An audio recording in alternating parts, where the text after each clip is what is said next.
The iPhone 16 Pro gets a bigger display and the 5x tetra prism zoom from the Max without a price hike. Add in promising Apple Intelligence features, a smarter Siri and longer battery life, and this is a compelling flagship phone value. I just wish the charging speed got a boost and that visual intelligence and ChatGPT weren't coming later. The iPhone 16 Pro goes on sale September 20 and starts at $999 for 128 GB of storage. It's worth noting that the iPhone 16 Pro Max features 256 GB of capacity in its base model.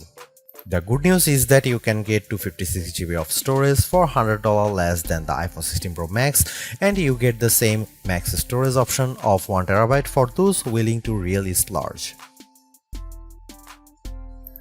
The iPhone 16 Pro is still a compact phone, but there is a trade-off with getting a larger display. It's now more of a mid-size phone now as opposed to a small phone as the size and weight have grown.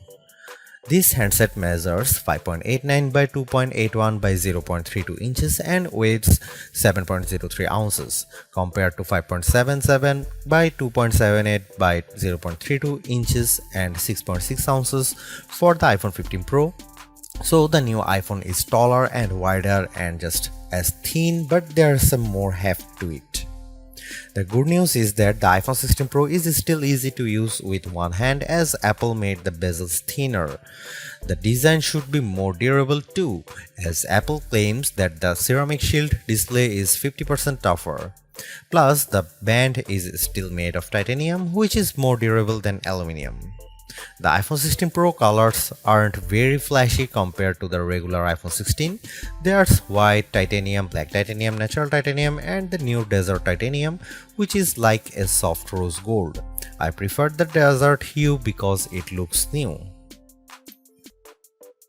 The iPhone 16 Pro has a few key upgrades that I appreciated during my testing. There's a sharper 48MP ultra-wide camera, a faster 48MP main fusion camera with zero shutter lag, and the 5x tetra prism zoom borrowed from the Pro Max series. In addition, photographic styles are integrated directly into the Camera and Photos app, so you can change skin undertones and the mood effect of your photo on the fly. Plus, you can tweak it after the fact. To test the iPhone 16 Pro's faster performance, I had my son take a photo of me shooting a jump shot side by side with the iPhone 15 Pro, and the result is brighter and more detailed image. How does the iPhone 16 Pro compare to the best camera phones? I shot a number of pictures using the iPhone 16 Pro alongside the Samsung Galaxy S24 Ultra and the Google Pixel 9 Pro XL to find out. I put the ultra-wide camera to the test on the iPhone 16 Pro with this shot of a beach and Apple comes out on top. The colors are more natural through the iPhone versus the Galaxy S24 Ultra, and Samsung's peak looks distorted on the right side by the flowers. Here are some camera samples of iPhone 16 Pro.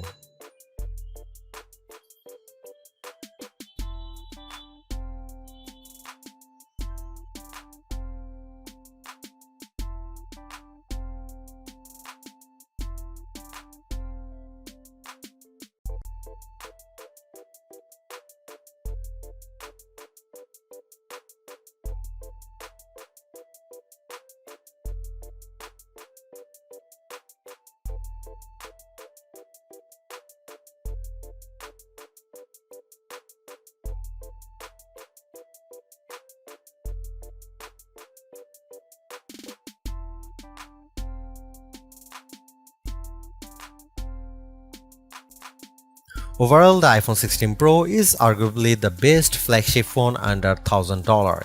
You get the same excellent cameras as the iPhone 16 Pro Max for $200 less, and I think the screen is big enough at 6.3 inches while being easy to use with one hand.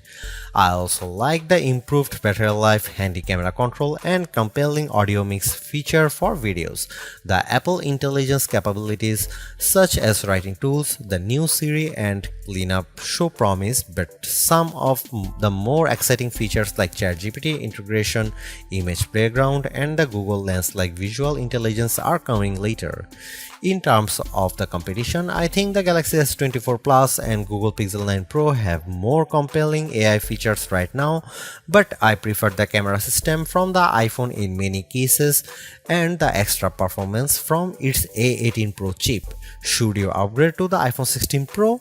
If you have an iPhone 13 Pro or older phone, I'd say yes. And if you have an iPhone 14 Pro, I'd say wait to see how well Apple Intelligence works once it fully rolls out before you buy.